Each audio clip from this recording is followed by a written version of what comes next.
Hi there, this is JFC. I just wanted to go over some of the Voyage discovery stuff that I've been finding as I've been playing.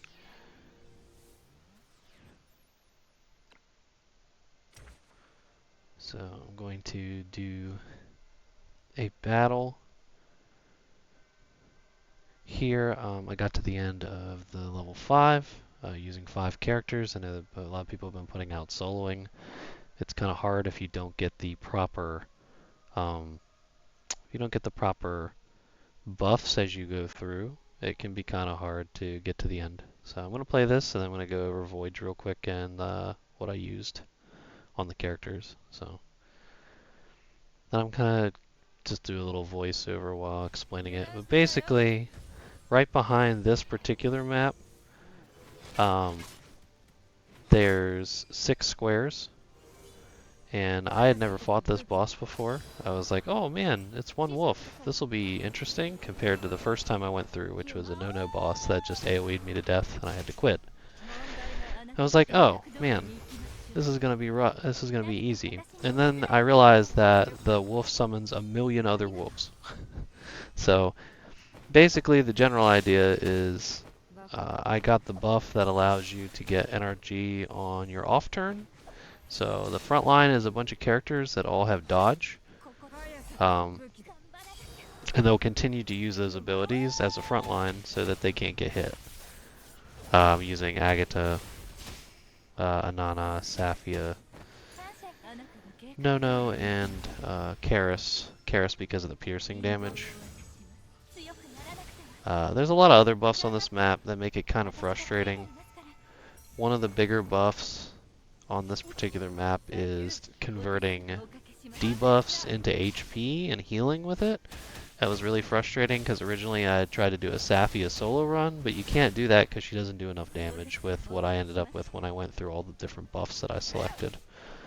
But going through the wind section on the left side, the green one, gives you energy in an off turn if you roll it properly. As you can see, yeah, I'm using my dodge abilities every turn and just attacking where I can attack. Also focusing the boss, because the boss is 220,000 HP, and it's a lot. It has a lot of damage reduction. So I also use the banner of Convallaria to fill the spot behind my team, because they only allow you to use 5 on this map and not 6. The reason I have that banner back there is, one, it's not going to die to the rest of the group.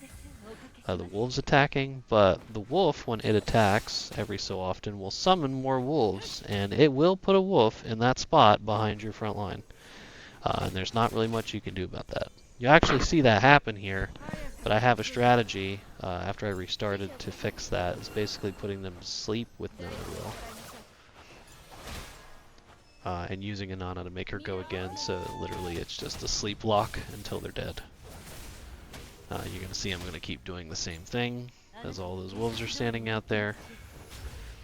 Using Roaring Flint and using Karis's AoE ability.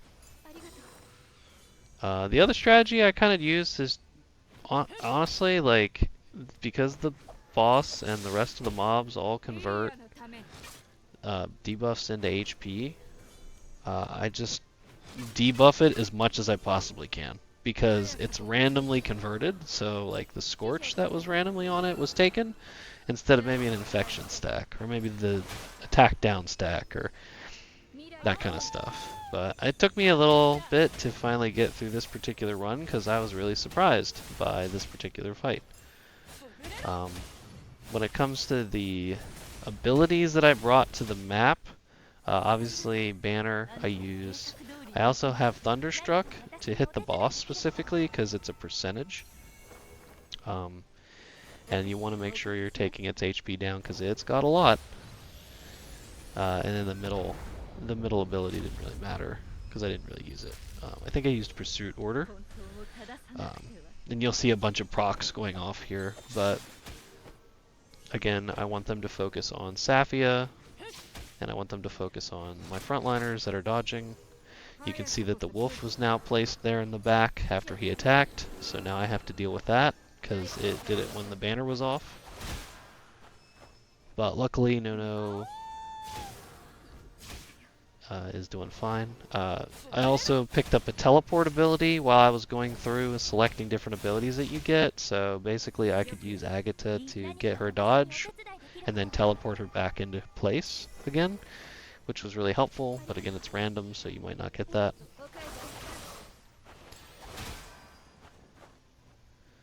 But yeah, you can see the sleep lock on all the wolves now.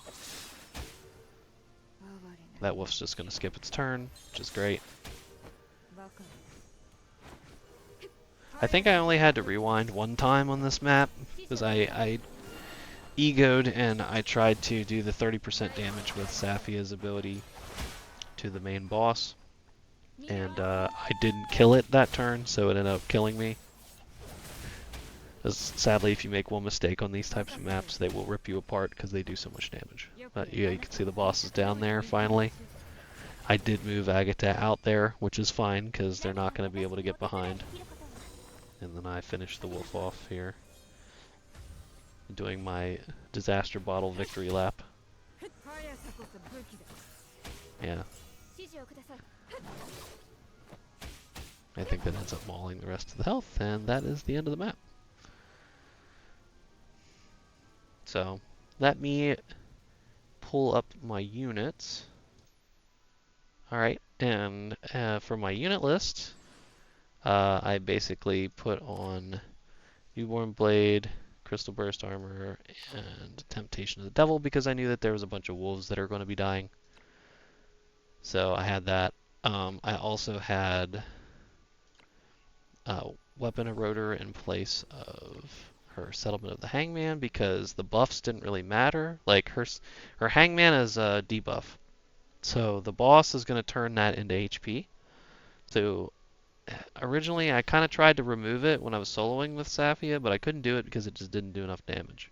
And they just kept healing all the debuffs and all the Hangman debuffs from her. So I'd switched to that other one just to see if I had the extra 30% piercing damage for the boss's HP, which it does do a good chunk. So there's the Saphia. Nono is pretty standard equip. I literally just had that, the usual stuff with infection down there. You know, Void Stab, Maverick's Cloak, and Dream of the Magician.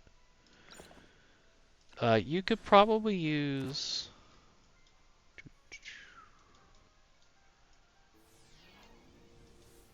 You could probably use the Bell Redemption for the 10%, and they really, like, they have some buffs, but they really don't have any buffs, so there's no point in removing them. Let's see. We have our Anana. So I have Cornucopia Staff, but you could easily use Reorg Cube there. It's not like this was a make or break thing to equip. I do like having the constant energy every turn, so I could heal if I needed to, but I really did use Soulmate a lot because you're giving your people attack and defense in case the mobs do hit you. I also use Disaster Bottle to put some more debuffs on the boss because I want to try to overload it with debuffs so it won't take the good ones off. I also have my Mercy for any healing effects, but honestly in that battle, she didn't really heal all that much. You probably could put Guidance of the World on. That might be a little bit better there for the extra turn. And because your people aren't being hit, you don't really have to worry about removing debuffs from them. So realistically, I can't really think of too much else that would put in place of that. And then you also have Karis. For my Karis, I just used your typical Starry Sky Heritage, Roaring Flint, and Dream. I really just spam Total Punishment. I used Purge of Sin for fun sometimes when I was trying it, but honestly, Radiance and Total Punishment I just used for her in the back line. And then we also used Agatha You can see I had Ever-Burning Blade on her for the extra debuffing, but if I had to choose, I'd probably put Newborn on her. You could also use Senators if you have that leveled up. I also used the Strike Back because she was doing some Strike Back, but honestly, you could probably use Flying Arm Guard with her for the extra damage, that kind of stuff. And then I also used my Fool for her because of the extra damage she does based on her HP. You can see I removed Queen. I just have Silver Severing, Taste of Prey, which honestly you really don't need there either. Probably could have had her AoE. That could be something that you'd change because technically Vulnerable 2 and that are another more debuffs. But I just had her Feast every turn. It did enough damage, and with her passive, it was kind of ripping the boss apart. So that's really all I wanted to do there. But hopefully that goes over how I finished my 5-7 run through. I'm going to post this here, and I'll probably post the other 2 runs that I do. I'm probably not going to do more than 3 because it is very time consuming to figure out how to beat that, especially if you get to the end of your run and you don't have the necessary buffs along the way that make that final fight against the bosses easy, because these are not easy fights. You can also restart it, so it's one thing that I was looking to see is if for some reason you got really bad rolls and you just want to go through Voyage again to try to see if you got better rolls, down here on the bottom left you can actually click this and abandon that progress. You can also end it early as well, so you can see I'm in the middle of my next run for this, but there's your finished early button that you could click on. But yeah, improvement wise, you could probably put devils on all of them for that particular map because all the wolves are dying constantly. You will hit your 10 stacks rather quickly of devil, and then you've got your 30 attack, 30 defense, and it doesn't really matter if they hit you at that point because of Anana's buff. You got 70, nearly 65-70% extra defense, so they're not really going to kill you, especially with Anana being able to heal every turn. But you could probably do it with less. Those are the guys I used. So anyway, this is JFC. Thanks for watching. Appreciate it, and I'll see you guys in the next video.